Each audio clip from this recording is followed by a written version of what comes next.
Tata ntukusiima wekero kyati, ntukusiima wekisembe ky'obwomezi, ntukusiima bwekuba otuheerize byona ebitukwetaaga. Webala bw'embabazi zaawe, webala bw'obugabirizi bwawe, webala bw'obwesigwa bwawe, webala bw'okutugonza muno Mukama. Ntukusiima bwa Yesu Kristo. Yesu Kristo niyo mubito obusinge. Ekiro kyati ntukuleetera amaka Mukama agahukaine kuraba mu nkungani, kuraba mu Kurwana, mu kukungana obulemu. Mukama ntusabira amaka agarumu okurwana. Mukama ntusabira amaka agarumu obutetegerezangana. Mukama ntusabira amaka ekiro kyati agarumu okwahukana okuleeserwa kurwanira ebibanja, kurwanira obugaiga, kurwanira ebintu byona ebibalekire obugwetwa. Ai Mukama ntusabe ekiro kyati iwe omubito obusinge Yesu, niwe oramule Mukama wange. Iwe omubito obusinge Yesu, niwe ojuna abantu bawe Mukama. Ganyira enkungane ai Yesu, ganyira obutarorangana mu maiso Mukama, ganyira okurogangana ai Yesu. Nyinemu nibarogangana nibenda kwitangana.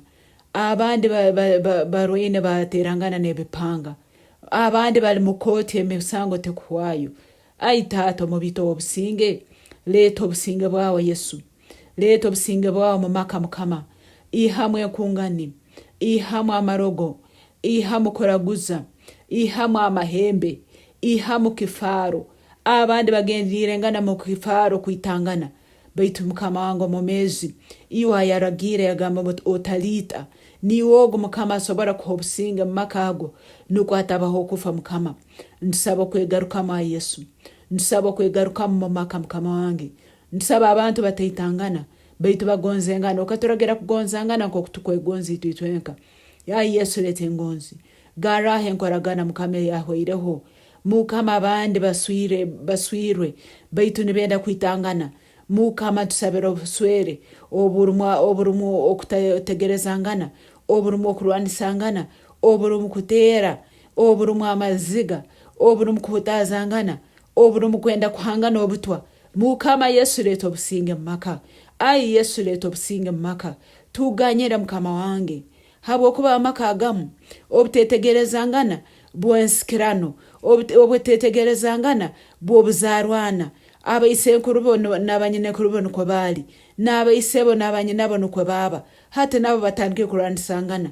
Ekiro kyati ensikiranege ntugicwa mu ibali ya Yesu. Okusikira obwo bwijukuru bwo kurwanisangana ntubucwanka ntubamaraho omani aga Yesu Kristo.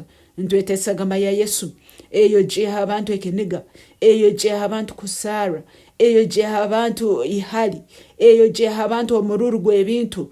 Ebintu bajja kufanyecha bakaleka nabyo baitu bebafokire ebintu bahika kwitangana.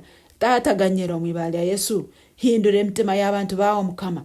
Hindure emitima y'abantu bawe ai Yesu. Hindure emitima y'abanyinema abakurwanisangana. Hindure emitima y'abantu abaswiru abakurwanisangana. Hindure Mukama emitima y'abana abakurwanisa abazaire babo mbenda bafe. Ekiro kyate omwibali ya Yesu ntusazamu ebigambo eby'oburogo ebyagambirwa bwomezi bwawe wakusaba nanyowe. Ntusazamu ebigambo eby'oburogo, ebigambo eby'amahembe, eby'oburogo ebyagambirwa muntu ono. Ekiro kyate ntubisazamu omwibali ya Yesu. Abagambire nguno ojja kufa, tojja kufa omwibali ya Yesu. Abakurogere bagamba nguno ojja kufa, tojja kufa mwibali ya Yesu. Ebigambo ebintu bisazamu mwibali ya Yesu. Amani agakolire sanduko obabanze aba bakolire sanduko leka bagwe msanduko yabo kandi bazikwa mwibali ya Yesu. Mukama abakama ekiro kyate omusaijo no mukazi ono muhobomezi bawo Mukama wange abamurogere basingurwa mwibali ya Yesu. Emyoyo y'oburogo ekiro kyate tekumikawo aswekeresagama Yesu. Emyoyo y'oburogo ntugisiba mwibali ya Yesu. Ntugibingo mukaye, ntugibingo mbomezibwe, ntugibinga mu business ze. Tajja kufa mwibali ya Yesu, tajja kufa mwibali ya Yesu. Habo kuba yesigiriyo Mukama obwaraba roho Mukama abandi abagenzira mu marogo nabo. Ekiro kyate ntusabo obaleta kwegarukamu. Habo kuba yo Mukama tokoragana na bisani, tokoragana na bwaruhango bundi, toyenda abantu koramya bisani, toyenda abantu kugenda mu marogo. Habo kuba okubakoramya baruhanga bandi kandi ogero obaruhanga wihali, toyenda tukaramya baruhanga bandi. Nabo ekintu tusabo tuletera kwegarukamu, nsabo tuhereze imbabazi, tusobole kwegarukamu turuge mu marogo turuge mu mbandwa turuge mu koraguza turuge mu bachwezi twesiga ibara lya Yesu abakubi ibara lya Yesu nirimara